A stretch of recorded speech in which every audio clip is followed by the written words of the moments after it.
selamat malam buat setiap kita. Shalom. Shalom. Kurang mantap. Shalom. Shalom. Puji Tuhan. Hari ini gimana kabar kita? Luar biasa.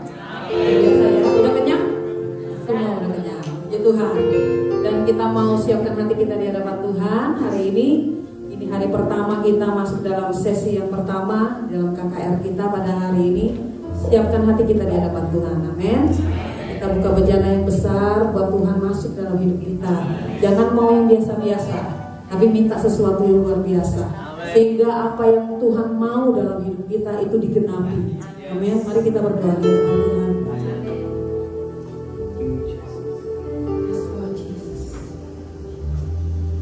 Bapak, ini setiap kami.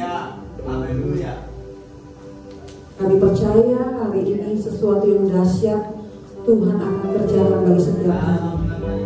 Kami tidak mau yang biasa-biasa Tuhan, tapi kami mau sesuatu yang luar biasa mau kerjakan bagi kami. Roh Kudus mengalirlah di tempat ini. Kami buka besar-besar, sangat besar Tuhan, buat Tuhan bertahta di tempat ini. Terima kasih Bapak, terima kasih Tuhan. Kemuliaan hanya bagi nama-Mu saja ya Tuhan. Kami mengucap syukur Bapak, Ibu, Saudara. Engkau yang mau berdiri boleh, engkau mau duduk boleh, engkau berlutut boleh. Silahkan bebas dalam retreat ini. Kita bebas untuk memuji Tuhan, kita bebas untuk menyembah Tuhan, kita bebas untuk mengangkat tangan kita, kita bebas untuk menari buat Tuhan. Terima kasih Bapak, terima kasih Tuhan. Kami bersyukur, kami bersyukur. Mari kita angkat suara kita sembah Dia.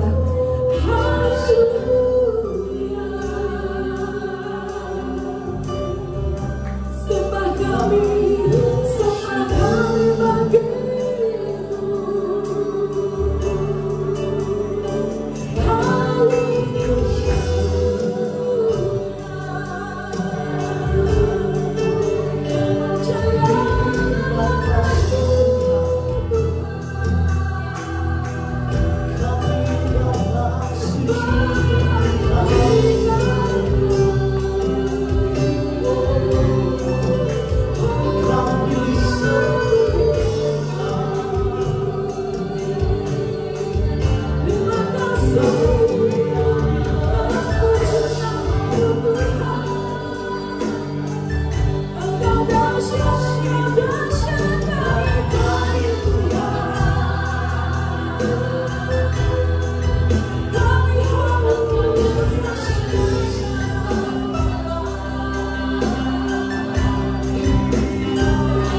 Pengorbanan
Rindu Bapa untuk lebih lagi bersuka cita di dalam pada malam hari ini.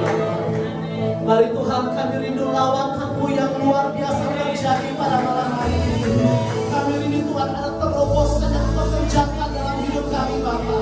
Kami datang Tuhan dengan hati yang terbuka Tuhan untuk diubah oleh Tuhan Bapa. Terima kasih Tuhan. Kami siap untuk bersorak-sorai bagi nama Tuhan. Mari yang siap untuk Tuhan. Kita berikan sorak-sorai yang bagi Tuhan. Kita berikan tepuk tangan yang makin dahsyat bagi Tuhan. Di dalam nama Yesus sama-sama kita katakan amin. Siap untuk memuji Tuhan pada malam hari ini, amin. Yang siap coba lambaikan tangannya. Kita berikan yang sorak-sorai terbaik bagi Tuhan. Kita mengatakan firman Tuhan, terangi jalan kita. Haleluya. Mari kita buka bersama-sama di dalam Tuhan pada malam hari ini. Firman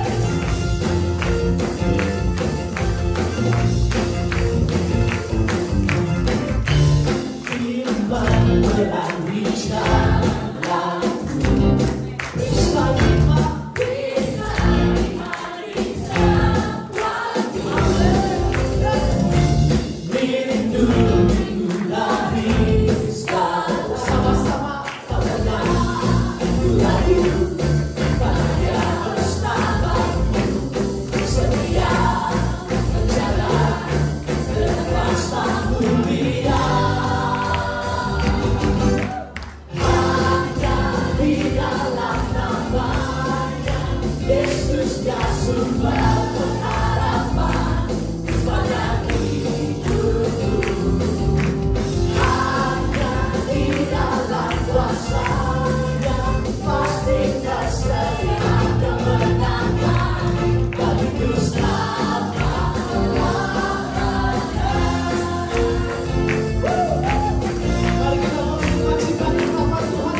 sepanjang hidupku.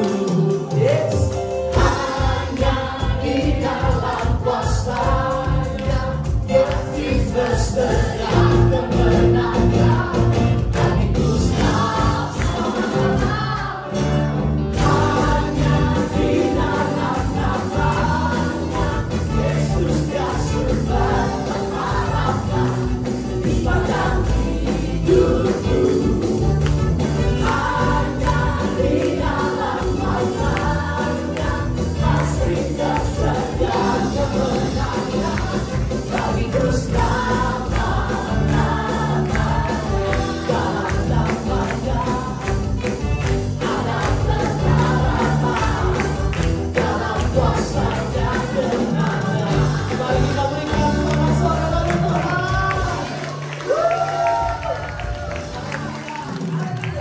Yang penting kita semua diberi kuasa, amin. Kasihlah kiri dan kanan, kamu punya kuasa, bilang. Kamu punya kuasa. Berkata, kamu punya kuasa. Hidupku punya kuasa. Haleluya.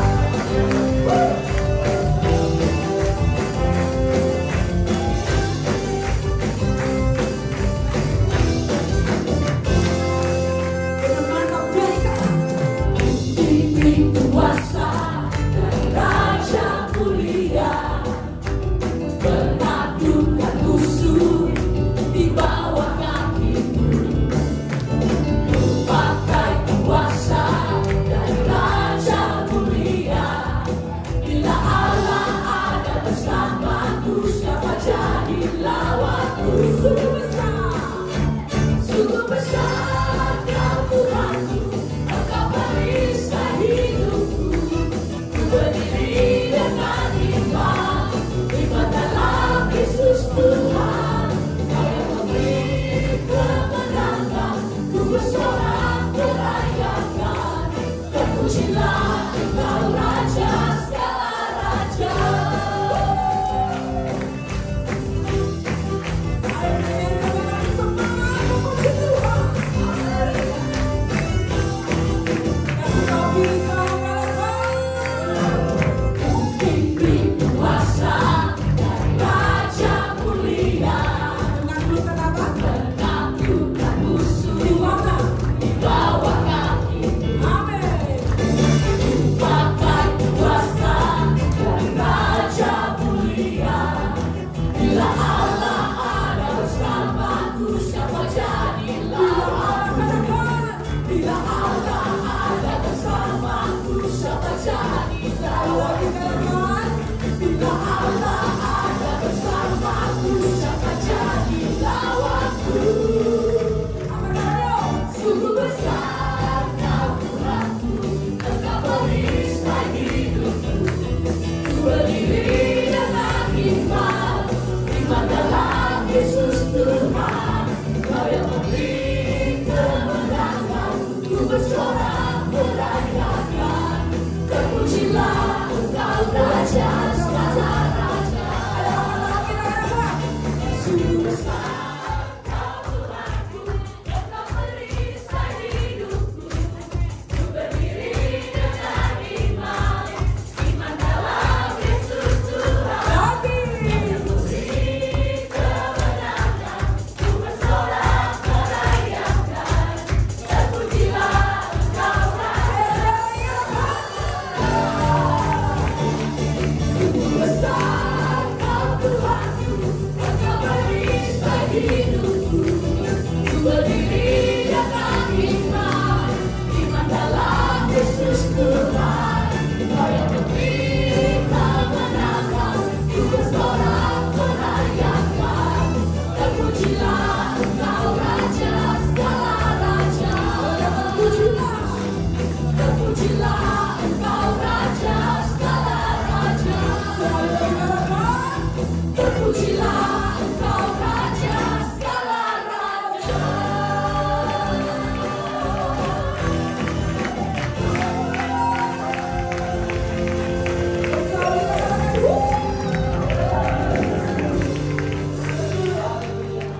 Silakan untuk Bapak Ibu dikasih Tuhan. Kita akan mempersiapkan setiap hati kita pada malam hari ini untuk diisi oleh kebenaran firman Tuhan. Mari Bapak Ibu, saya rindu selama 3 hari ini kita betul-betul mempersiapkan setiap hati kita untuk diisi oleh kebenaran firman Tuhan. Amin. Coba yang siap untuk benar-benar untuk diisi oleh kebenaran Tuhan, malam angkat tangannya. Haleluya. Tuhan melihat setiap tangan-tangan yang terangkat pada malam hari ini. Terima kasih Bapak buat kesempatan yang indah yang Tuhan berikan buat setiap kami. Tuhan, ajar kami Bapak untuk menggunakan setiap waktu, setiap detik, setiap saat yang Kau berikan Tuhan. Kami rindu Bapak hidup kami dipulihkan. Kami rindu Bapak hidup kami diubahkan oleh Tuhan. Terima kasih Bapak. Haleluya.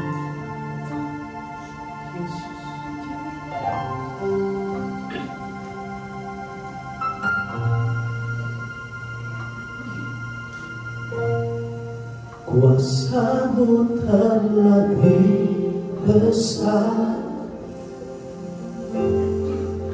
Tuhanku terlebih besar. Tak pernah terlambat janji-Mu ya Tuhan, menolong hidupku. Terima kasih. Kuasa-Mu terlebih besar, Tuhanku terlebih besar. Tak pernah terlambat janji-Mu ya Tuhan, pulihkan hidupku. Mari sama-sama kita mau katakan di hadapan Tuhan. Hanya Kau Tuhan penolongku, Engkau yang selalu setia Tuhan, yang selalu setia bersamaku.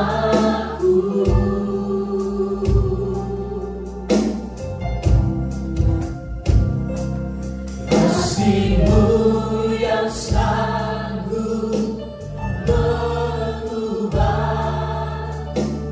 kehidupanku. Sungguh ku berserah, sungguh kami percaya Tuhan, sungguh ku percaya. Kuasa-Mu terlebih besar, Tuhanku terlebih besar. Tak pernah terlambat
yang lebih tajam dari pedang bermata dua manapun dilepaskan di tengah-tengah kami. Sementara firman-Mu disampaikan, sembuhkan yang sakit. Sementara firman-Mu disampaikan, nyatakan pribadi-Mu buat kami Tuhan. Jawablah pertanyaan orang-orang yang hadir. Jawablah ya Tuhan oleh kekuatan firman-Mu. Bicara oleh kekuatan Roh-Mu yang kudus. Hamba mau berdoa. Mau berdoa Tuhan supaya roh hikmat dan wahyu turun ke atas kami, biar kami mengerti waktu kami mendengarkannya. Untuk itu hamba berdoa supaya Tuhan mengurapi hamba-Mu. Tuhan, semua yang hamba ketahui, yang hamba persiapkan tidak ada artinya kecuali Tuhan mengurapi hamba-Mu. Bantu hamba-Mu untuk mengkomunikasikan firman-Mu dengan bahasa yang dapat dimengerti, dan kami semua diberkati oleh firman Tuhan. Bagi Tuhan semua kemuliaan kekal sampai selama-lamanya. Dalam nama Tuhan Yesus Kristus kami berdoa. Haleluya. Amin. Amin. Amin. Silakan saudara duduk. Jadi ini retreat yang paling aneh. Saya tidak pernah diperkenalkan lagi saya siapa. Suruh langsung maju ke depan tuh. Ya, boleh buat saudara yang gak kenal, sudah terima apa adanya aja. Dan sudah berpikir ini seperti menemukan kucing dalam karung. Ya, sebenarnya. Saya udah lihat wajah-wajah yang saya kenal banyak, bahagia aja. Ya kayak reuni aja ya. Reuni tahun 90-an kemarin. Saya sarankan pasang seatbelt sekarang. Because what I'm going to say is going to shake you.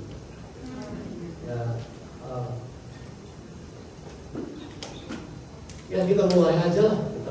Saya nggak perlu mulai. Kita mulai aja. Saya ingin membaca Mazmur 110, 111, 112. Udah kaget duluan kan? Pendeta siapa kok baca 3 pasal sih? Tapi that's it. Ya. Karena to be honest, I changed the way I preach a lot. Saya lebih banyak melihat Alkitab sebagai sebuah narasi yang lengkap dibanding saya comot di tengah kemudian saya khotbah itu dogmatis yang saya miliki. Saya ingin membahas dari Mazmur 110, 111, 112. Itu kalau dihitung nggak banyak kok ayatnya. 110 cuma 3 ayat, 111 cuma 10 ayat, 112 cuma 10 ayat. Jadi 27 ayat. Piece of cake. Daripada saya suruh baca Saudara Kejadian 50 atau Mazmur 119. Sudah tujuan, nggak baik. Tapi dari ketiga pasal Mazmur ini, Saudara akan menemukan saya menyebutnya sebagai apa itu? Progres kehidupan kita sebagai orang percaya untuk menjadi terang. Ya, jadi ada sebuah progres yang kita harus lewati. Kalau kita berbicara progres, tentu kita berbicara proses. Ya? Tidak terjadi seperti membalik telapak tangan. Please believe you me. In Christianity, nothing like that. Ya, even Saudara ada mujizat hari ini, Saudara mengalami mujizat hari ini, tetap Saudara mesti diproses juga. Ada yang berkata dia alami mujizat, besok dia udah tiba di surga. Enak aja. Nggak ada yang kayak begitu. Udah jangan mimpi dengan pengajaran yang nggak masuk akal itu, yang tinggal pencet tombol instan gitu. Nggak ada. Di kerajaan Allah nggak ada. Orang dibentuk, orang diproses, orang melewati progres dalam kehidupan. Kadangkala mengalami badai, kadangkala mengalami matahari, mengalami hujan, mengalami tantangan, mengalami pengkhianatan, mengalami kekecewaan. Siapa yang hadir sini tidak pernah kecewa? Dan yang angkat tangannya ini ada yang tidak pernah mengalami kekecewaan? Siapa yang pernah kecewa tolong angkat tangan? Siapa yang tidak ngerti bahasa Indonesia? Aceh, saya pun English. If you don't understand Indonesia, ya. Siapa yang tidak pernah mengalami kekecewaan? Tolong angkat tangan. Tidak pernah. Oke, siapa yang pernah mengalami kekecewaan? Tapi ada juga yang ngerti bahasa Indonesia kayaknya. Saya tanya pertama berkena jawab, yang kedua berkena jawab. Kesimpulannya berkena peduli pertanyaan saya. That's it. Let's go. 110 penobatan Raja Imam. Mazmur Daud. Demikianlah firman Tuhan kepada Tuanku, duduklah di sebelah kananku sampai kubuat musuh-musuhmu menjadi tumpuan kakimu. Tongkat kekuatanmu akan diulurkan Tuhan dari Sion. Memerintahlah di antara musuhmu. Pada hari tentaramu, bangsamu merelakan diri untuk maju dengan berhiaskan kekudusan. Dari kandungan fajar tampil bagimu keremajaanmu seperti embun. Tuhan telah bersumpah dan ia tidak akan menyesal. Engkau adalah imam untuk selama-lamanya menurut Melkisedek. Tuhan ada di sebelah kananmu. Ia menemukan raja-raja pada hari murkanya. Ia menghukum bangsa-bangsa sehingga mayat-mayat bergelimpangan. Ia menemukan orang-orang yang menjadi kepala di negeri luas. Dari sungai ke tepi jalan ia minum. Oleh sebab itu ia mengangkat kepala. 111 kebajikan Allah. Haleluya. Aku mau bersyukur kepada Tuhan dengan segenap hati dalam lingkungan orang-orang benar dan dalam jemaah. Besar perbuatan Tuhan, layak diselidiki oleh semua orang yang menyukainya. Agung dan bersemarak pekerjaannya, dan keadilannya tetap untuk selamanya. Perbuatannya yang ajaib dijadikannya peringatan. Tuhan itu pengasih dan penyayang. Diberikannya rezeki kepada orang-orang yang takut akan Dia. Ia ingat untuk selama-lamanya akan perjanjiannya. Kekuatan perbuatannya diberitakannya kepada umatnya dengan memberikan kepada mereka milik pusaka bangsa-bangsa. Perbuatan tangannya ialah kebenaran dan keadilan. Segala titahnya teguh, kokoh untuk seterusnya dan selamanya. Dilakukannya dalam kebenaran dan kejujuran. Dikirimnya kebebasan kepada umatnya. Diperintahkannya supaya perjanjian itu untuk selama-lamanya. Namanya kudus dan dahsyat. Permulaan hikmat adalah takut akan Tuhan. Semua orang yang melakukannya berakal budi yang baik. Puji-pujian kepadanya tetap untuk selama-lamanya. 111. Bahagia orang benar. Haleluya. Berbahagialah orang yang takut akan Tuhan, yang sangat suka kepada segala perintahnya. Karena cucunya akan perkasa di bumi. Angkatan orang benar akan diberkati. Harta dan kekayaan ada dalam rumahnya. Kebajikannya tetap untuk selama-lamanya. Di dalam gelap terbitlah terang bagi orang benar. Segera Kartini yang bilang, pengasih dan penyayang orang yang adil. Muncul orang yang menaruh belas kasihan dan yang memberi pinjaman, yang melakukan urusannya dengan sewajarnya. Sebab ia tak akan goyah untuk selama-lamanya. Orang benar itu akan diingat selama-lamanya. Ia tidak takut akan kabar celaka. Hatinya tetap penuh kepercayaan kepada Tuhan. Hatinya teguh, dia tidak akan takut, dia tidak takut, sehingga ia memandang rendah para lawannya. Ia membagi-bagikan, ia memberikan kepada orang miskin. Kebajikannya tetap untuk selama-lamanya. Tanduknya meninggi dalam kemuliaan. Orang fasik melihatnya lalu sakit hati. Yang menggertakkan giginya lalu hancur. Keinginan orang fasik menuju kebinasaan. Anti klimaks banget. Dari hebatnya Tuhan digambarkan itu orang fasik sekitar akan lenyap. Yuk mari kita lihat progres. Tema saudara jadi terang. Yuk kita mulai. Apa yang coba pemazmur Daud katakan buat kita? Karena memang mazmur ini mazmur Daud. Jelas ditulis mazmur Daud. Cuma mulai pasal 111, 112 dimulai dengan kata yang unik. Haleluya.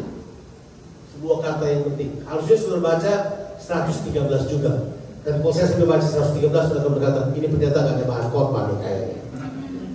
Tapi sebenarnya kalau membaca Alkitab sudah mesti lihat narasi yang dibangun, mengapa dia disusun seperti ini.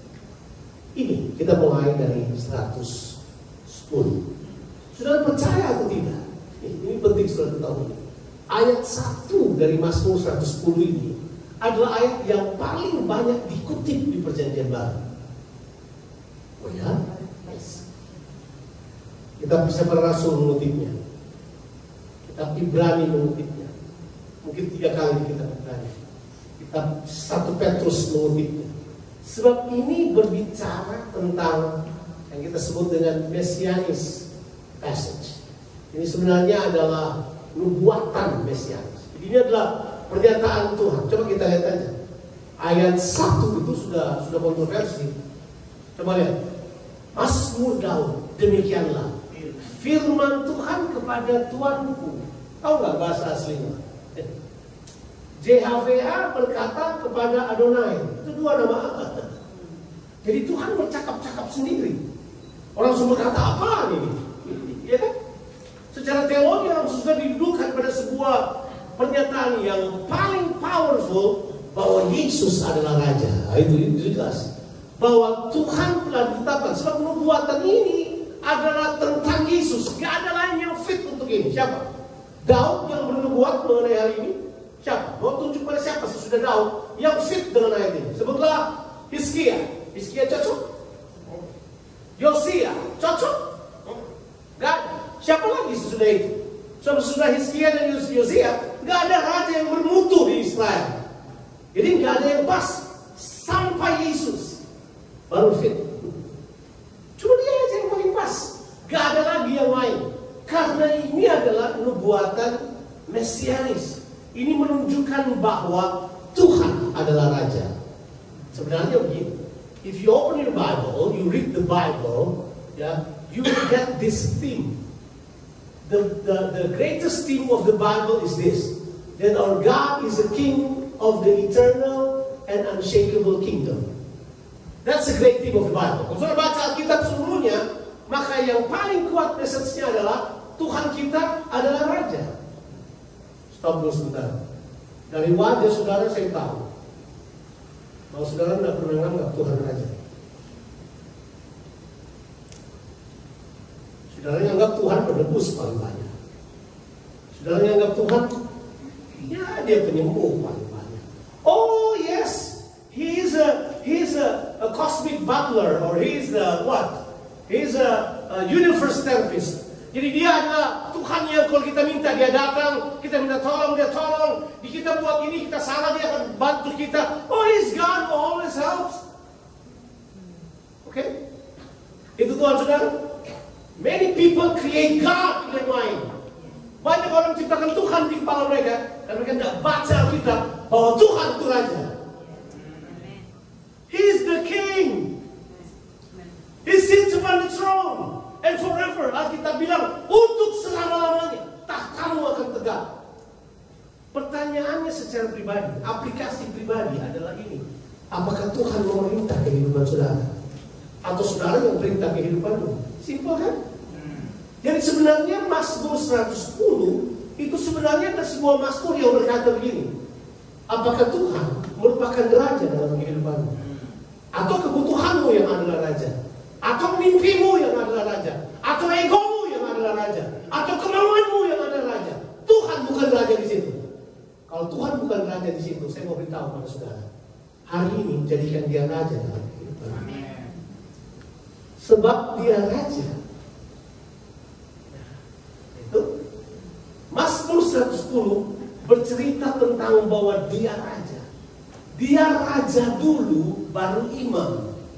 Jangan dibalik, ada yang mau dia imam saja, dia bukan raja. Jadi dia imam, dia penebus, dia urus dosa kita. But hello, he is the king.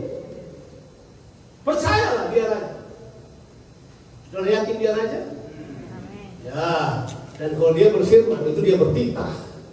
Kalau dia menyampaikan perkataannya, dia bertitah. Ya, saya dulu suka nonton film kerajaan. Apalagi film kerajaan Cina gitu kan. Yang kalau raja mau berbicara, padahal itu cuma pesuruhnya. Begitu dia buka titah raja, this is the word of the king. Everybody bow down. Everybody bows down. Kemudian apa saja yang dikatakan jadi. Sering sekali kita tidak pernah melihat Tuhan sebagai raja. Makanya kehidupan kita berjalan menurut mau kita sendiri. Kita pikir kita atur seluruh kehidupan kita. Tapi kalau dia ada raja, dialah yang bertahta dalam kehidupanmu. Maafkan, egomu harus menyingkir. Makanya waktu Yesus datang, siapa yang pernah baca kitab Injil Matius? Tahu nggak isinya di dalam apa? He is the king. Ya ada silsilahnya. Silsilahnya harus berhubungan dengan Daud dan dengan Abraham. He is the Messiah. He is the king. Baca lagi terus. Dan dia punya berita adalah ini. Bertobatlah karena kerajaan Allah sudah dekat. Bertobatlah sebab kerajaan sorga sudah dekat. Dia tidak khotbahkan sorga, dia khotbahkan kerajaan sorga. Beda kan? Yesus sudah menawarkan sorga buat kita. Tolong baca baik-baik Alkitab saudara. Dia tawarkan kerajaan sorga. Cuma kita suka kasih sama kerajaan sorga dengan sorga. Makanya kita mau cepat-cepat pulang ke sorga. Ya, sebab kalau kamu hidup di dunia, dia adalah raja. Makanya ditulis dengan jelas, aku telah menobatkan engkau sebagai raja. Jangan bercanda. Sudah pikir waktu dia datang yang kedua kali, dia datang sebagai bayi kecil? Sudah pikir dia bakal datang sebagai juru selamat lagi? Please, dia datang sebagai raja. You like it or not, dia datang sebagai raja. Jadi memang hal yang pertama yang harus kita bawa dalam kehidupan kita adalah menjadikannya raja. Ya kan? Makanya tema dari Injil Matius itu dia raja. Makanya begitu bahas silsilah pasal 1, kemudian pasal 2, udah cerita raja. Dia dikunjungi oleh 3 orang Majus. Ya kan? Siapa orang Majus? Mereka yang melihatnya bintang. Kemudian mereka lihat ada raja yang lahir pada bintang yang kelihatan. Apa yang coba Matius katakan buat kita? This king is the king of universe. Even the stars tells the world that he is the king. Oh ya, dia datang dan mereka menyembah, asli mereka menyembah. Dan mereka membawa persembahan raja. Dia tidak datang bawa kado sapu tangan, parfum, mungkin dia bawa parfum. Dia nggak bawa kado sapu tangan, terus uang dolar, enggak. Dia datang 3 yang memang buat raja. Emas, kemenyan, dan mur. Itu mau berkata bahwa long live the king, kira-kira begitu. Itu bahasanya. Mereka datang menyembah dia. 110 memberitahukan kepada kita bahwa dia adalah imam dan raja. Stop dulu sebentar. Saya mau tarik sebagai personal truth buat kita sekalian. Tahu nggak? Waktu Yesus menebus saudara, apa yang dia buat untuk saudara? Pengajaran dogmatis kita ya, mengajarkan waktu Yesus tebus kita, dia bawa kita ke surga. Betul? Selalu diajar itu kan? Dari kecil begitu kan? Ngaku aja, nggak pernah mau, saya juga begitu kok. Tapi setelah saya baca baik-baik, enggak tuh. Alkitab tulis dengan jelas, Yesus menebus kita untuk menjadikan kita apa? Sudah malu-malu pasti. Dia menjadikan kita raja dan imam.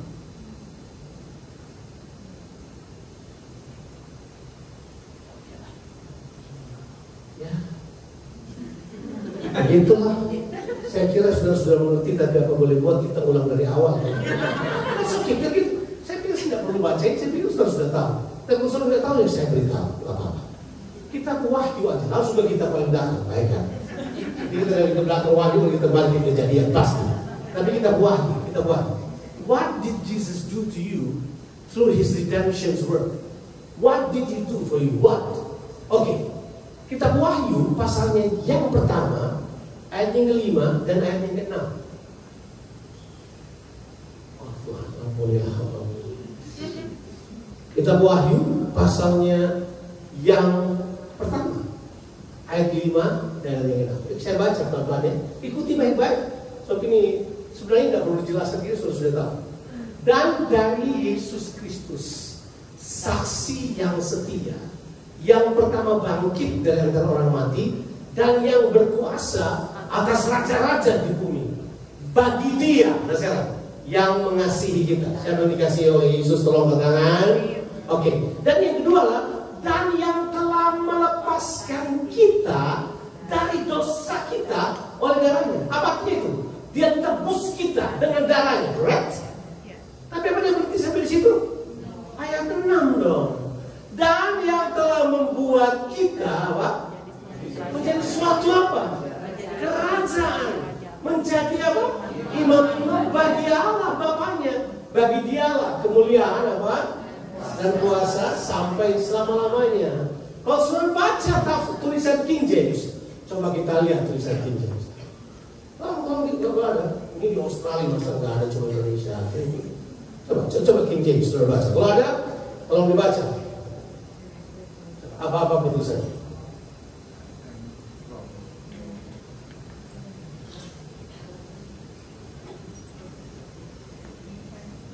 Ada yang sudah dapat? Oke, mana belum sudah? Oke. Dia bilang begini. And had made us what? Yeah. Kings and what? Ini verse 1, verse 6. Verse 6 please. And had made us what? Kings and what? Priests unto God and His Father. Okay, so my point is very clear. Okay, Psalms 110 tells us that Jesus is a king and priest. Waktu Dia tebus kita, Dia jadikan kita apa? Kings and priests. Unto God. Supaya apa? Supaya waktu Dia naik ke surga, saudara yang mengerjakan tanggung jawab keduanya, memerintah dan menjadi imam di muka bumi ini. Tapi orang Kristen nggak suka ayat itu. Orang Kristen mau cepat-cepat pulang ke surga. Tantangan datang, pulang ke surga. Nyanyian mereka adalah pulang. Pokoknya pulang terus, menderita pulang. Tantangan pulang. Stok market jatuh pulang. Apa masalah kita? Kita nggak tahu tujuan Allah. Oh, sudah pikir cuma itu ayatnya. Saya tambah satu ayat biar lebih pasti lagi. Sudah pernah tahu yang namanya redemption song? No, ada yang namanya redemption song. The song sung by the redeemed. You know that song? Okay. Revelation 5, Wahyu pasal yang ke-5, ayat yang ke-10. Cuma tambah ayat ini aja. Yang sudah kira ini ayat cuma tambahan-tambahan gitu. Enggak. This is the idea of the book of Revelation. Ini idenya sebenarnya. Coba lihat. Oke. 5 bukan 1. Wahyu pasal yang ke-5 ayat yang ke-10. Thank you. Saudara bisa baca dari ayat sebelumnya. Ini sebenarnya nyanyian orang tebusan. Oke. Itu. Oke, sama kan? Tapi coba lihat yang di bawah. Dan Engkau telah membuat mereka menjadi suatu kerajaan dan menjadi imam-imam bagi Allah kita. Dan mereka akan memerintah apa? Sebagai raja di mana? Mereka ini siapa? Coba lihat ayat 9 biar saudara tahu siapa mereka ini. Coba kita lihat ayat 9, mundur satu ayat. Siapa mereka itu? Dan mereka menyanyikan apa? Suatu nyanyian baru. Nah ini, dan engkau layak menerima gunungan kita itu, membuka materai-materainya karena engkau telah disembelih, dan dengan darahmu engkau telah apa? Membeli mereka bagi Allah dari tiap suku, bahasa, dan kaum dan bangsa. Siapa mereka ini? The church. Kita yang dibeli, ditebus oleh Allah. Itu yang disebut mereka. Mereka ini yang kemudian menyanyikan. Dan mereka ini adalah mereka yang menjadi raja dan imam yang memerintah. Di mana? Tapi ada yang berkata, nanti kita memerintah di sorga. Memerintah apa di sorga? Di bumi kamu disuruh. Sudah lihat saya. Tapi that's the idea. That's the idea of the Bible. Makanya waktu Tuhan jadikan manusia, tuh, saudara dijadikan untuk memerintah bumi. Saudara pasti lupa kan? Kalau saya tanya ini, apakah tujuan Allah menjadikan manusia? Ada yang jawab, memuji, menyembah Tuhan. Haleluya. Bagus sih.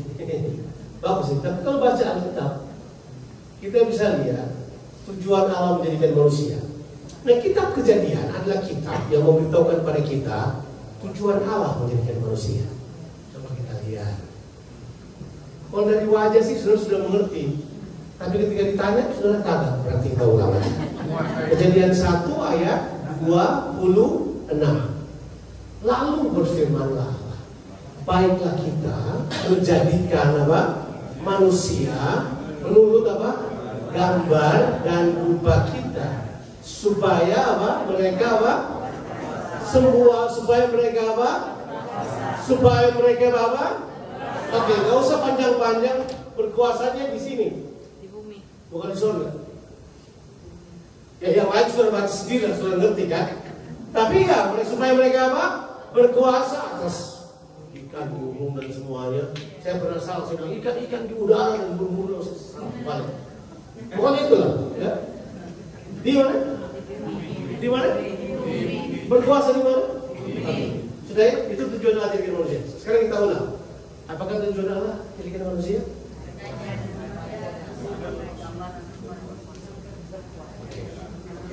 Okay. Let's make a definition, right? Okay. What is the purpose of God creating man? In the image of God, they will rule and reign on earth. Jadi dalam keserupaan dengan Allah, mereka akan berkuasa atau memerintah bumi ini. Jangan dibuang keserupaannya. Orang cuma langsung berkuasa. Saya bertanya, apa tujuan dari manusia? Berkuasa. Ini gila kuasa ini. Padahal berkuasanya itu cuma akibat kalau saudara serupa dengan Allah. Makanya Tuhan berkata, baiknya kita menjadikan manusia menurut gambar dan rupa kita, supaya mereka apa? Berkuasa. Memerintah itu artinya. Kata berkuasa itu berasal dari kata bahasa Ibrani radah. Tidak usah ingat bahasa Ibrani, bukan bahasa kita. Emang saudara mau makan radah? Radah itu artinya adalah to have dominion over, berkuasa atas bumi. Okay? Itu tujuan Allah jadi manusia. Sudah senang? Sudah? Itu yang kemudian manusia kehilangan kerajaan Allah. Itulah gaya hidup kerajaan Allah. Nah, tidak disuruh manusia menguasai manusia yang lain. Oke, saya mesti cepat. Karena ini baru masuk 110 ini. I have to stop here untuk beritahu pada saudara. Saudara diciptakan untuk memerintah. Di mana? Tapi tahu nggak waktu manusia jatuh dalam dosa? Manusia jatuh ternyata ya. Orang Makassar bilang dasar laki itu jatuh. Tapi jatuh. Dan sejak kejatuhan manusia kemudian harus melewati proses yang berbeda. Tapi Tuhan tidak pernah datang kan? Siapa yang tahu bahwa Tuhan tidak pernah ganti tujuannya? Tujuannya tetap sama. Itu original intention. Tuhan sudah pilih manusia ya, untuk menetapkannya sebagai pemerintah atas dunia ini, atas bumi ini. Itu jelas. Tuhan sudah putuskan hal tersebut.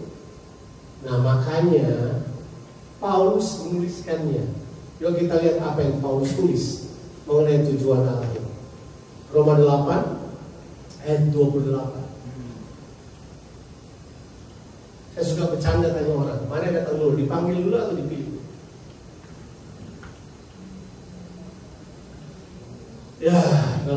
Ya ayat 28 ini ayat yang kita paling suka. Padahal bukan ini tujuannya. Tujuannya ayat 29. Tapi gak apa-apa, kita baca ini. Ayat favorit saudara kan. Saudara suka hal yang baik menimpa saudara. Padahal itu ya ampun. Hal tersebut biasa aja.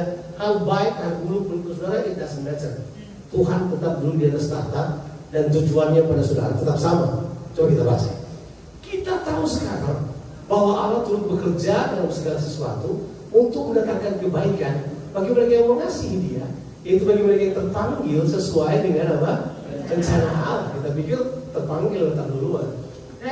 Datang ayat 29 kalau kita kan. Ayat 29.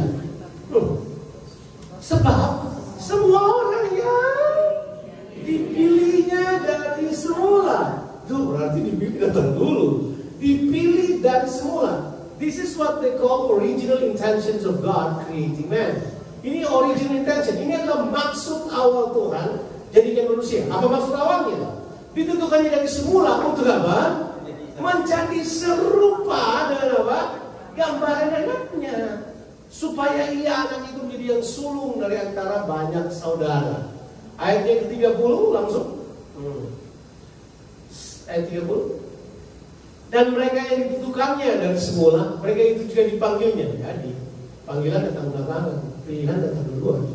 Dipanggilnya, dan mereka yang dipanggilnya, mereka itu juga dibenarkannya, dan mereka yang dibenarkannya, mereka itu juga dimuliakannya.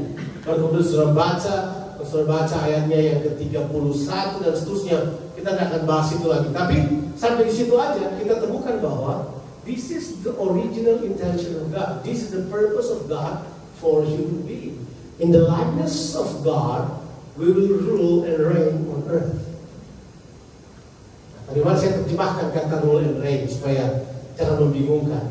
Oh jadi kamu megalomania ya, mau berkuasa? Enggak. Waktu Yesus datang, Yesus beritahu cara berkuasa itu adalah dengan jalan melayani, mengasihi, melayani. Makanya Yesus berkata, pemimpin-pemimpin bangsa rule over his people dengan iron hand, dengan tangan besi mereka memerintah. Ini saya sedang berbicara Markus pasal 10 ayat 42 dan seterusnya. Tapi Yesus berkata begini, tidak demikian dengan kamu. Barang siapa mau jadi yang terbesar, dia harus menjadi pelayan dari semuanya. Jadi Yesus sedang berkata, cara kita menjalankan the way we exercise our power and authority is through service, through servant heart, dengan hati hamba, melayani, menyatakan kehendak Tuhan. Sampai sini kita oke? Kata kuncinya yang pertama adalah saudara harus tunduk dulu pada pemerintahan Allah, baru saudara bisa kembali pada tujuan Allah. Tapi kita gak suka. Kita pilih jalan agama. Agama tawarkan buat kita gini, kamu mati, kamu masuk surga. Kamu mati, kamu senang. Nah, Tuhan mau supaya saudara kembali pada tujuan Allah. Makanya ada banyak orang Kristen begitu tertekan kehilangan tujuan. Tapi kalau saudara tahu tujuan saudara, tekanan boleh datang. You know where you're going. Do you know where are you going? Tahu nggak? Jangan sampai nggak? Oke. Sekarang pertanyaannya, pasal 110 beritahukan kepada kita, kita harus menjadikan jalan supaya kita kembali kepada tujuan yang utama. Makanya sampai hari ini saya tetap memberitakan kerajaan. Saya tetap memberitakan kerajaan. Imam dan raja. Sekarang Mazmur 111. Mazmur 111. Ini dia. Mazmur 111 penekanannya adalah pada covenant. Everybody say covenant. Covenant. Sebab 111 berbicara tentang pekerjaan Allah, the works of God. Itu ditulis, coba kita lihat ayatnya dengan jelas kok diberitahukan kepada kita. Mazmur pasal 111 bercerita tentang pekerjaan atau perbuatan-perbuatan Tuhan. Dia bilang ini, besar perbuatan-perbuatan Tuhan, layak diselidiki. Bilang dulu, diselidiki. Kita cuma suka menikmati, enggak menyelidiki. Tapi Alkitab ajarkan buat kita, kalau saudara tahu Tuhan melakukan sesuatu pada saudara, selidiki perbuatan-perbuatannya. There is a new calling for the church. Not only enjoying the works of God, but you actually observe. Cari tahu. Betul, selidiki. Apa itu? Temukan rahasia-rahasianya. Sebab Tuhan melakukan perkara-perkara yang besar. Agung dan bersemarak pekerjaannya. Dan keadilannya tetap untuk selamanya. Sekarang saya mau beritahu kepada saudara. Ini supaya saudara jangan kaget. Kalau saudara mau menyatakan kemuliaan Allah, bukan dengan menyanyi kok, tapi dengan bekerja. Tapi orang di gereja lebih suka menyanyi, nyanyian lebih miring. Oh, I like worship. Siapa bilang saya tidak worship? Tapi saya baca di Alkitab, kata worship yang pertama datang itu konotasinya dengan pekerjaan, bukan dengan nyanyian. Kembali lagi, kata worship muncul pertama itu di Kejadian pasalnya yang kedua, ayatnya yang ke-15. Saudara, saya akan tunjukkan kepada saudara. Do you want to glorify God? It's through the works of God that you do on earth. Oh, coba kita lihat. Coba kita lihat. Ya, ditulis di dalam kitab Kejadian pasal 2 ayatnya yang ke-15. Sangat disayangkan terjemahan Indonesia menggunakan kata yang kita kenal. Coba kita lihat ayat 15 itu 25 ayat. Maka keduanya telanjang. Saya tidak berniat membahas itu.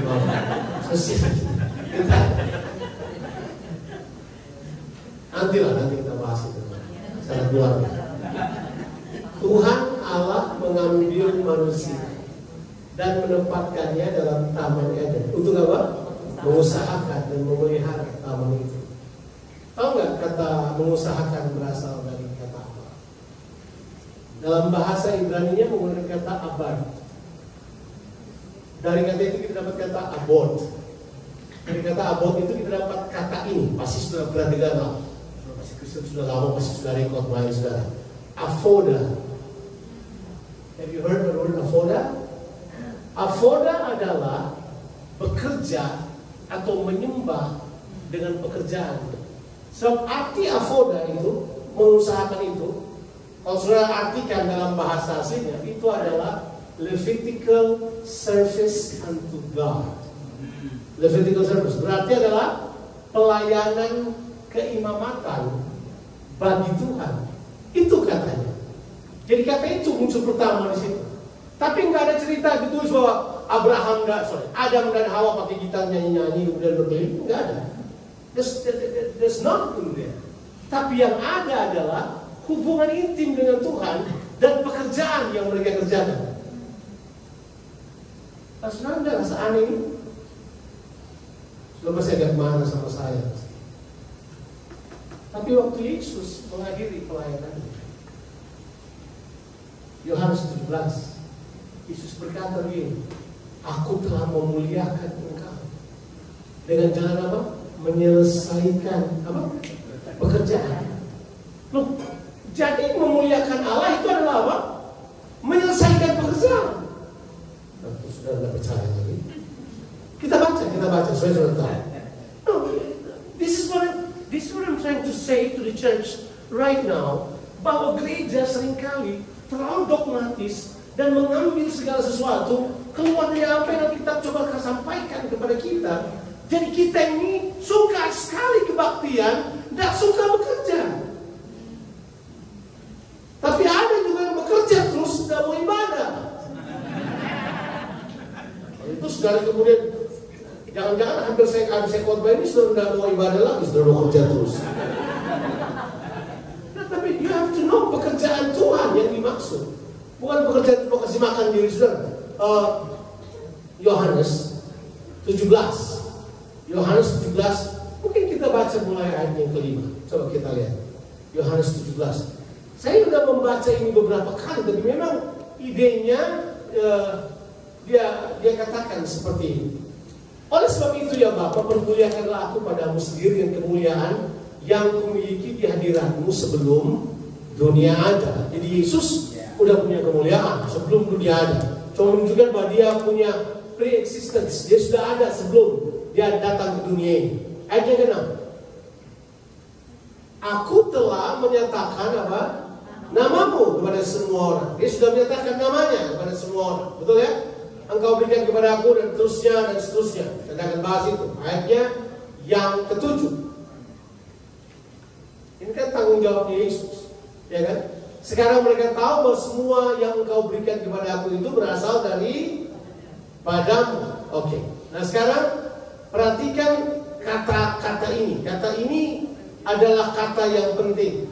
Sebab segala firman yang kau sampaikan kepada aku itu telah kusampaikan kepada mereka dan mereka telah menerimanya. Mereka tahu benar-benar bahwa aku datang daripadamu dan mereka percaya bahwa engkaulah yang apa?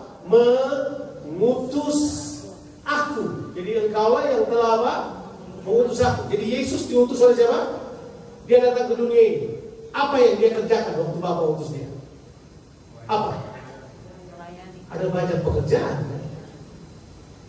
Kalau sudah mundur di Yohanes pasal 4 ayat 35, dia berkata, makananku ialah melakukan apa? Melakukan apa? Pekerjaan. Melakukan pekerjaan. Makananku ialah melakukan pekerjaan. Nah, sekarang saya mau baca pada saudara, supaya saudara tahu persis bahwa Tuhan Yesus punya pekerjaan itu adalah apa? Apa pekerjaan? Ya, itu kita baca tadi. Apa? Dia melayani, dia berdoa, dia menyatakan nama, dia menyatakan semua itu pekerjaan Tuhan buat dia. Dan dia lakukan semuanya itu sebagai tanda menyatakan kemuliaan bagi Allah. Dia mempermuliakan Tuhan dengan jalan mengerjakan pekerjaan-pekerjaan yang dia ditentukan untuk dia datang ke dalam dunia ini. Dan kalau saudara baca, bagian yang terakhir yang dia kerjakan adalah dia mau supaya, dia berdoa supaya semua umatnya menjadi satu. Dan sampai sekarang dia sedang mengerjakan hal tersebut. Jadi sebenarnya pekerjaan-pekerjaan Tuhan itu adalah pekerjaan-pekerjaan yang berhubungan dengan umatnya. Doa, menyatakan nama, itu semua pekerjaan-pekerjaan Tuhan. Saya tanya pada saudara, saudara pernah menginjil orang? Itu menyatakan nama. Itu bagian dari pekerjaannya. Dan Yesus datang ke dunia ini, dia memberitakan Injil. Dia memberitakan Injil. Dia tidak kerjakan yang lain. Kalau saudara baca terus, saudara akan menemukan ide ini, bahwa dia menyatakan pekerjaannya itu dengan jalan demikian. Dia mempermuliakan nama Tuhan. Aku telah menyelesaikan pekerjaan yang kau berikan kepadaku untuk ku kerjakan. Itu jelas. Dan itu dia tidak katakan dengan cara yang biasa-biasa. Dia katakan dengan kesungguhannya. Dia telah menyelesaikan pekerjaan yang telah Bapa berikan buat dia. Setelah saya sampaikan semuanya, sekarang kita pergi ke ayat yang keempat. Yohanes 17 tadi ayat yang keempat.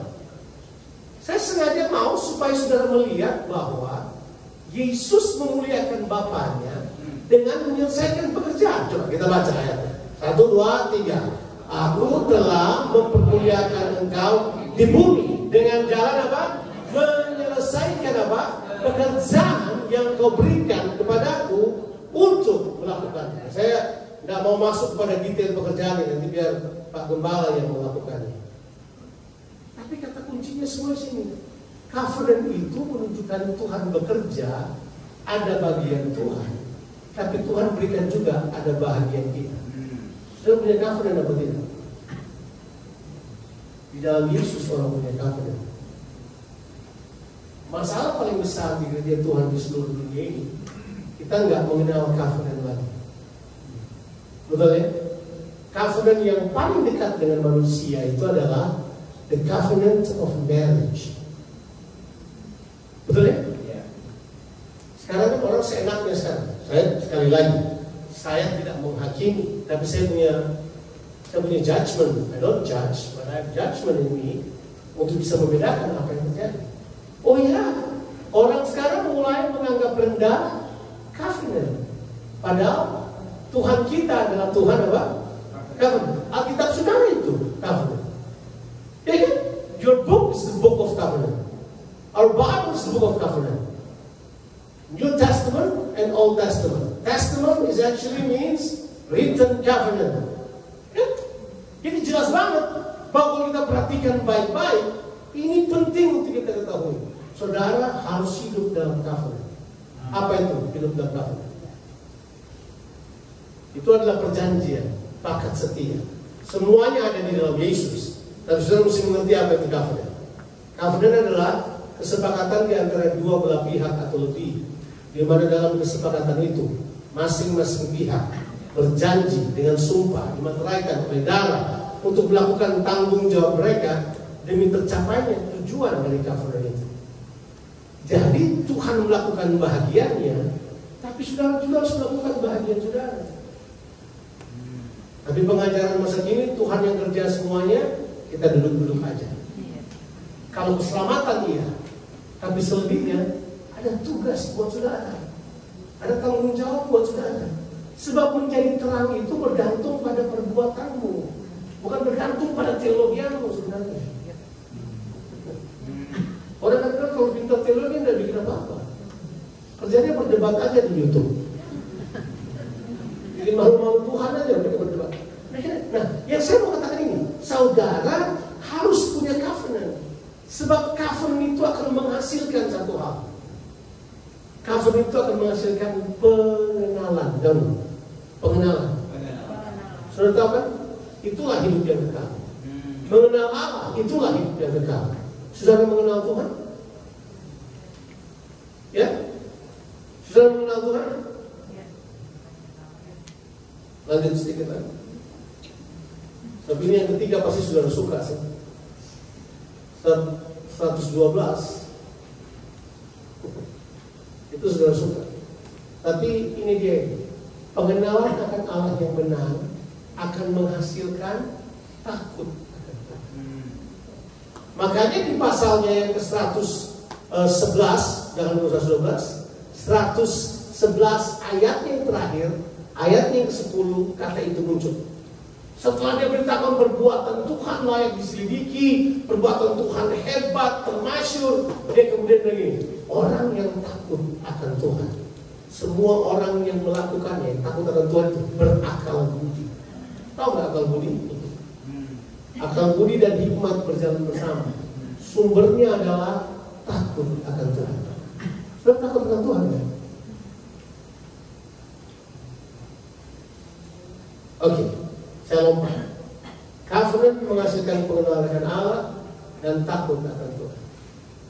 Oke lah, sesi-sesi berikutnya saya bahas. Sekarang yang ketiga, 112 kata kuncinya adalah berkat. Ganggu berkat. Ganggu berkat. Nah ini berkat. Apa? Menurut saudara apa itu? Asking. Beberapa orang berkat identik dengan uang. Alkitab belajar itu. Berkat bukan uang.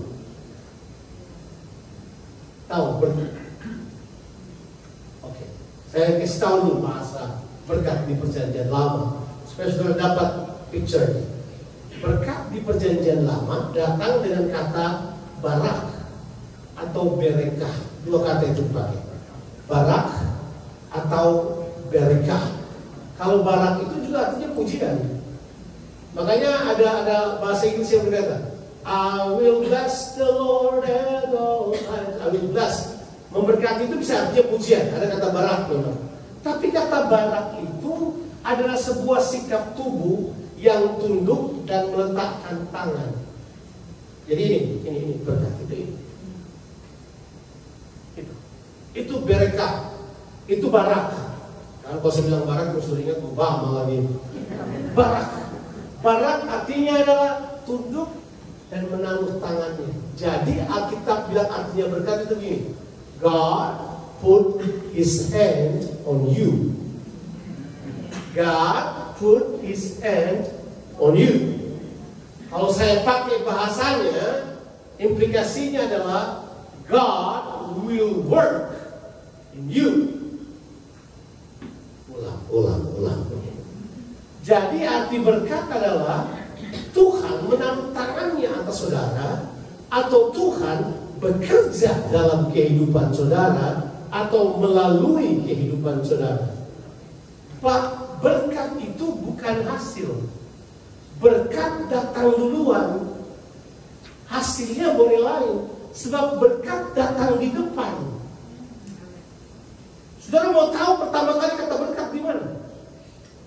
Ayat 28 Kejadian pasal 1. Lalu Allah memberkati mereka. And God blessed them and said, be fruitful and multiply, replenish the earth, subdue it. Itu kata itu soal kita. So blessing come first. Betul kan? Coba Kejadian 1 ayat 28. Berkat Allah dan kita selalu gini. Baik-baik nak supaya kau diberkati. Bayar perpuluhan nak supaya kau diberkati. Jangan lurus nak supaya kamu diberkati. Itu bukan. Itu upah. Tapi berkat datang dulu di depanmu. Berkat datang dulu di depan. Seperti berkat punya konotasi ini. I will work in you. I will work with you. I will come with you. I am in you. Kira-kira begitu arti berkat. Oke, saya kasih contoh arti berkat yang lain. Makanya berkat itu bukan uang. Berkat itu adalah Tuhan bekerja bersama saudara. Oh, saya ganti bahasanya. Disertai oleh Tuhan. Itu artinya diberkati oleh Tuhan. Because God put His hand on you. Tuhan taruh tangannya atas saudara supaya saudara kemudian melakukan kehendak Allah. Saya pikir-pikir tiba-tiba langsung ingat aja. Contoh yang paling tepat itu Yusuf. Kita baca ayatnya. Kejadian 39 ayatnya yang kedua. Kemudian ayat yang ke-21. Saya saking suka sekali kisah Yusuf, sampai saya hafal nih kisah, kasihan. Saya baca dari depan ke bawah, saya baca dari belakang ke depan, saya baca bolak-balik. Kisahnya menarik banget. Nah, coba kita lihat ayat yang kedua. Tetapi Tuhan menyertai Yusuf. So God hands on him. Sehingga dia menjadi seorang yang apa? Dalam apa? Maka tinggallah dia di rumah tuannya, orang Mesir itu. Kalau baca seterusnya, satu orang Mesir bilang gitu, kayaknya gue gak perlu bikin apa-apa. Biar dia atur semuanya. Makanan gue aku urus sendiri. Karena beda dietnya orang Israel sama orang Mesir kan. Tinggal dikasih babi mana orang Mesir. Jadi ya, dia bilang dia makannya saya atur sendiri aja. Sudah kira cuma satu kali? Enggak. Bukan cuma di masa senang. Padahal dia muda. Coba lompat yang 21. 21 lebih jelas lagi. Ini kalau mau jadi terang kan, ini dia. Tetapi Tuhan menyertai Yusuf, the same word, sama, dan melimpahkan kasih setianya kepadanya dan membuat Yusuf apa? Sayangan bagi kepala penjara. Ayat 22. Ayat 22, coba kita lihat ayat 22. Teknologi. Sabar. Sebab itu kepala penjara mempercayakan semua tahanan. Sudah mesti tahu ini yang dia percayakan bukan preman. Sebab tahanan yang Yusuf dimasukkan itu adalah tahanan-tahanan politik yang melawan raja. Jadi mereka orang pintar, juru minuman raja, ahli. Jadi mereka orang pintar dipercayakan pada Yusuf. Yusuf latihan mengelola mereka. Sampai nanti dia bakal mengelola Mesir. Boleh. Dalam penjara dan segala pekerjaan yang harus dilakukan di situ, dialah yang mengurusnya. Itu buktinya. Dan kepala penjara tidak menyempurni segala yang dipercayakan kepada Yusuf. Karena apa? Tuhan menyertai dia, dan apa yang dikerjakannya buat Tuhan kuasa. So the blessing come first. Sudah mesti sadar itu. Tapi dimulai dari mana dong? Jadikan dia raja. Hidup dalam kafir dan mengenal pribadinya, dan kemudian terikat takut akan Tuhan. Baru kemudian berkat Tuhan ada di permulaan. Jadi ini, saudara tidak bekerja untuk dapat berkat. Tuhan memberi berkat pada saudara. Dan Tuhan berniat memberkati saudara. Dia mau saudara diberkati. Orang berkati ini, saya diberkati gak ya? Keadaan saya kok gak jelas. Yusuf gak jelas kok 16 tahun lamanya. Tapi dia diberkati Tuhan. Tapi begitu tiba waktunya Tuhan, dia menyatakan kemuliaan Tuhan. Dia menjadi terang bagi Mesir. He is the one. Orang ke Mesir, Firaun bilang begini, yang membedakan saya dengan Yusuf cuma satu, tahta aja. Karena cincinnya dia udah serahkan kepada Yusuf. Tahu cincin artinya apa? Authority of all kingdom in Joseph's hands. Dia bisa bikin apa aja. Jadi dia sudah penguasa. Dari mana kita tahu apa semua? Karena dia diberkati.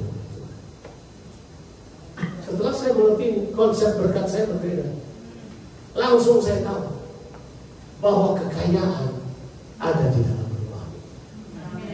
Kalau saya bilang kekayaan ada dalam kehidupan, tapi kita mau yang di luar. Padahal kamu mengeluarkan kekayaan dari dalam hidup. Kita enggak. Kita cari kekayaan dunia dari luar. Because when you work, you expose something inside. Di dalam saya ini banyak kekayaan, saudara. Ini soalnya saya nggak ada model ya tapak samping, tapi saya kaya. Dalam saya ada banyak hal. Saya masih bisa mengeluarkan banyak hal dalam diri saya. Masih ada banyak potensi dalam diri saya. Kecuali saya mati, semuanya selesai. Dan kalau saya masih hidup, jangan salah. Tangan Tuhan ada atas diri saya. Tangan Tuhan ada atas diri saudara. Tapi kita aja yang mempercaya itu. Kita nggak percaya. Kenapa kita nggak percaya itu? Sebab Tuhan bukan raja kita. Raja kita ego kita. Raja kita pikiran kita yang dikuasai oleh filsafat dunia. Raja kita adalah semua model yang ada di dunia ini. Kita tidak menjadikan Tuhan dalam kehidupan kita. Makanya kita terseok-seok. Kita menyesali banyak hal dalam kehidupan ini. Kita salah memulai. Saya selesai. Kita dulu.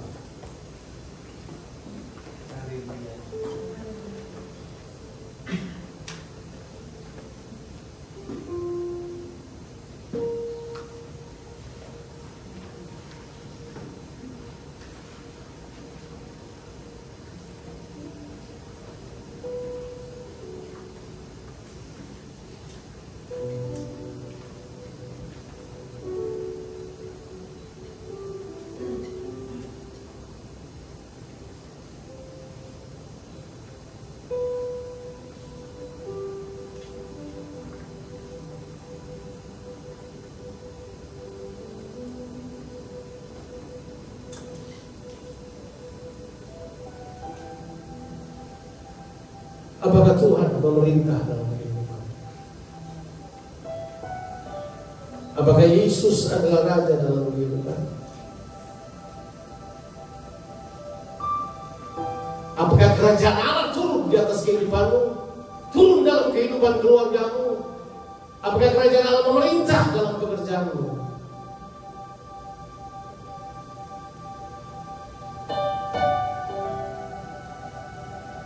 Tuhan adalah Raja.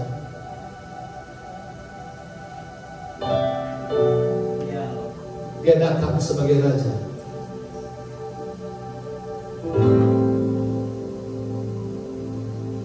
Dia mau menjadikan engkau Raja dan Ibu, supaya engkau memerintah bersama.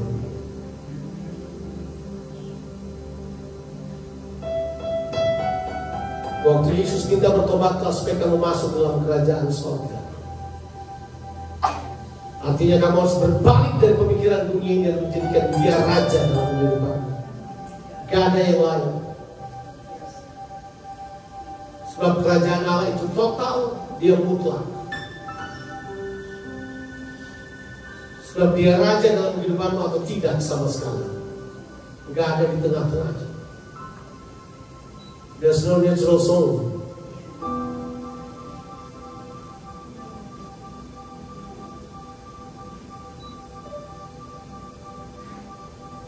Panggilan buat kita semua,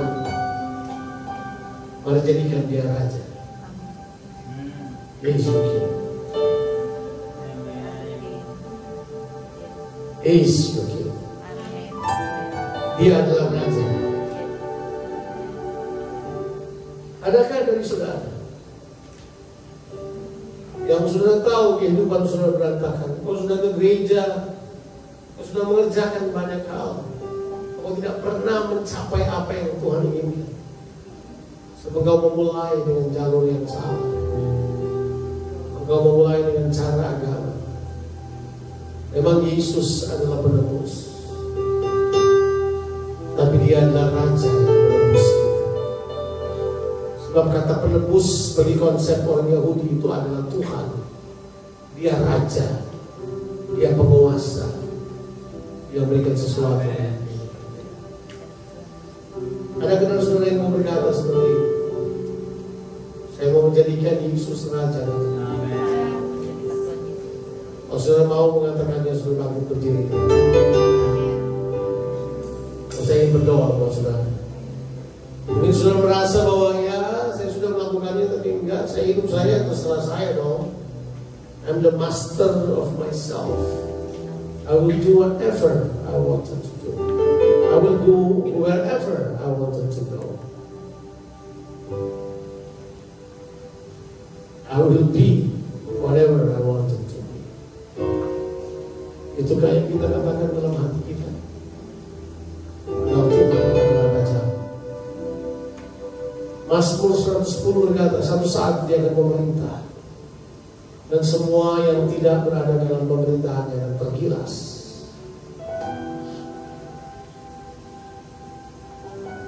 Mungkin sudah tidak mendengar lagi bahwa Tuhan adalah Tuhan yang adil. Dia adalah api yang menghanguskan. Dia ada dengan kita saat sekarang.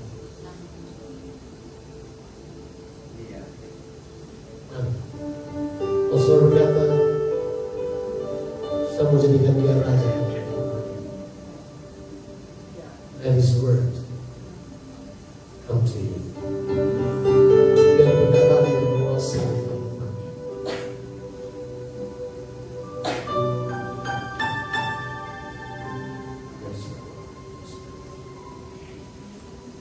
Holy Spirit, this is your time.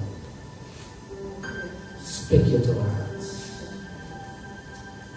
Break through upon our hearts.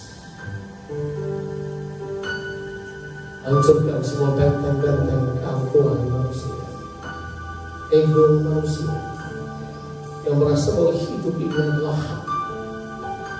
Karena Dialah yang menjadi pusat perhatian. Bahwa Tuhan hanya datang untuk membantu-bantu saja. Tuhan, do your will, I pray. Haleluya.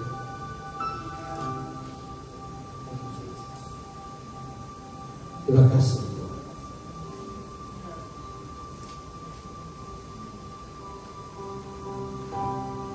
Atau mungkin covenantmu dengan Tuhan sudah hilang.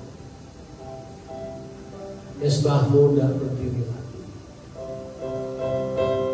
Udah percaya bahwa Tuhan adalah Tuhan covenant.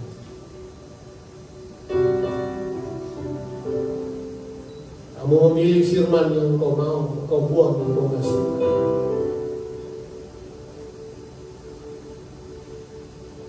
Tuhan masih berfirman kepada manusia. Amin. Direspon pada firman.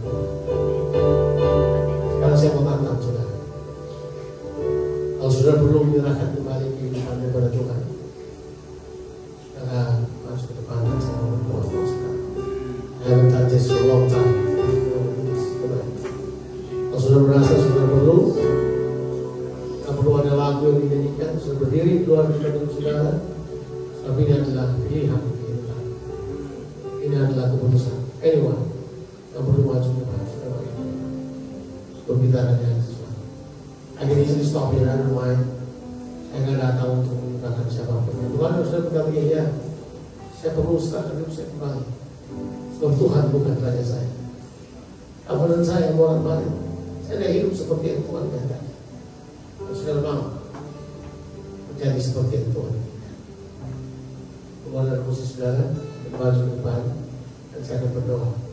Saudara.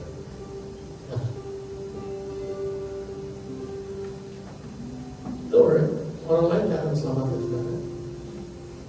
Orang lain tidak akan tolong kehidupan saudara. Jangan malu sama orang. Saudara perlu ada di depan, saudara maju ke depan. Dalam pakai cara evangelis yang suruh nyanyi, mau saudara memutuskan untuk ada di depan, dan saudara tahu Tuhan mau melakukan. Silahkan. I'm waiting for you. This is not the time. Untuk agamawi, ini bukan waktu. Maju ke depan, anyone? Siapa yang lagi yang lain yang perlu maju ke depan? Sekarang saya berdoa. Yang lain silakan. If you think you have to be here, then kita akan berdoa. Jadi semua datang dulu aja. Lalu saya akan persilakan worship mulai. Kalau saudara masih mau datang ke depan,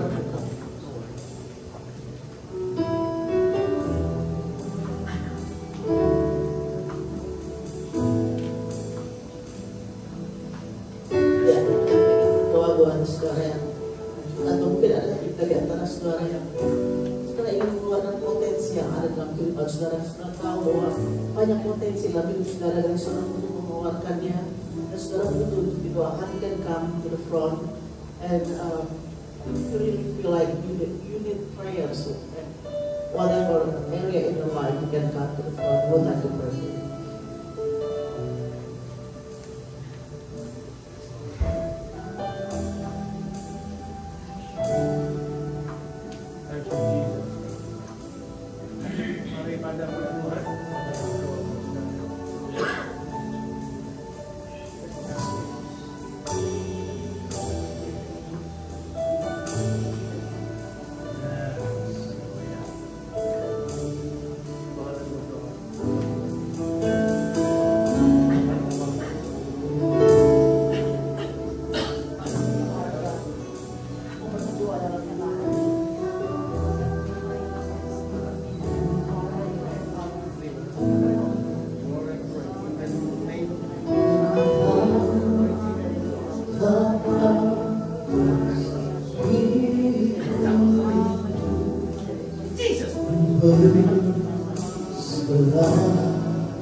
karena pertolongan roh-Mu ya Tuhan, firman-Mu dibukakan, kami dipanggil untuk menjadi raja dan imam di bumi ini.